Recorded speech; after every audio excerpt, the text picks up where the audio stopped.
Hi, I'm Jake. I make videos to help you understand Japan before you actually visit. And one thing I've always found fascinating is this. Most people in Japan say they are not religious.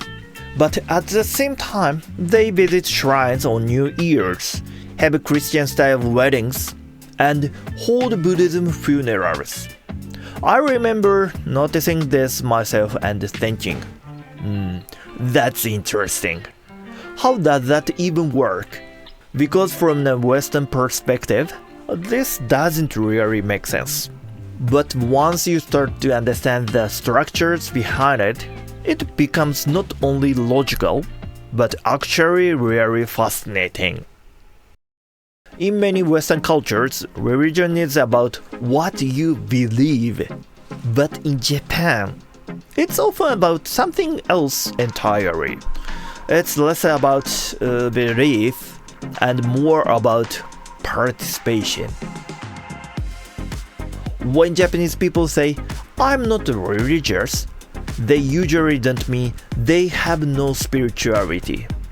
What they really mean is they don't belong to a specific religious institution. So it's not about rejecting religions. It's about not being tied to just one system.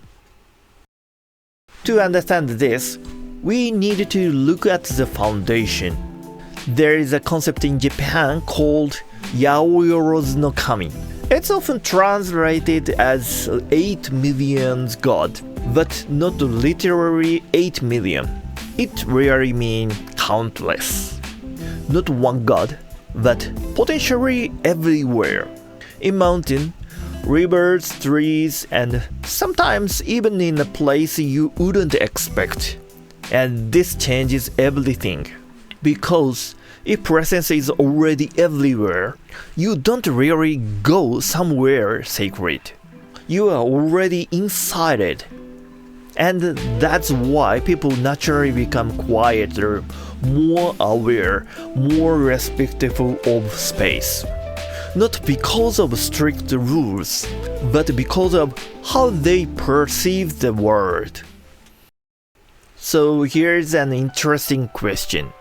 If people already saw the world this way, what happens when a completely different system, like Buddhism, enters Japan?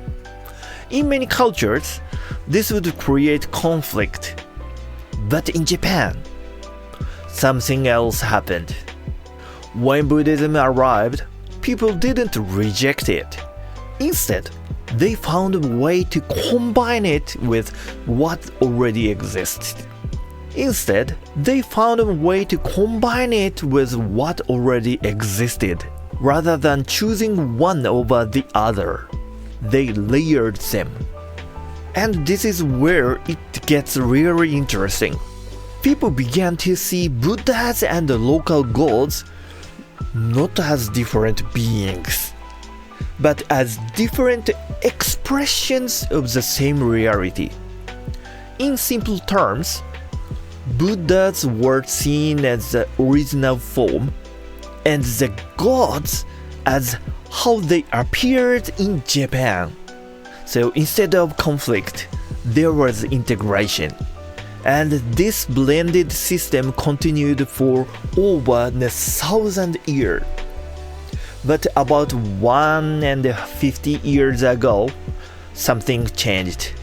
The government decided to separate Shinto and Buddhism, not because of religious conflict, but to build a modern nation. The separation wasn't natural, it was political. And this helps explain what we see today. New Year at the shrine, wedding in a Western style, funerals in Buddhism. From a Western perspective, this might feel inconsistent. But in Japan, it really feels natural. Because the question isn't what do I believe? It's what fits this moment.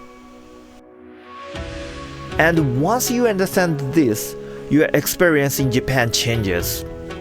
Because spirituality isn't limited to shrine and temples. Look closely, you will find it in everyday life. At the entrance of the house, on a rooftop, in a small corner of street, people in Japan don't just visit the sacred, they live with it. So Japan isn't less religious. If anything, it's just structured differently. Not around a single truth, but around many layers of meaning.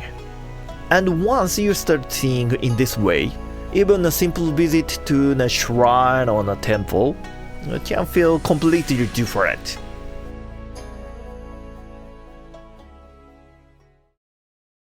Thank you for watching.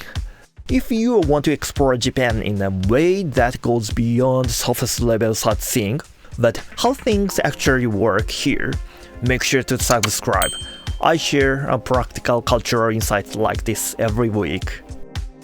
If you like this video, hit the like button and don't forget to subscribe. See you next in new videos. Have a good day, have a good travel.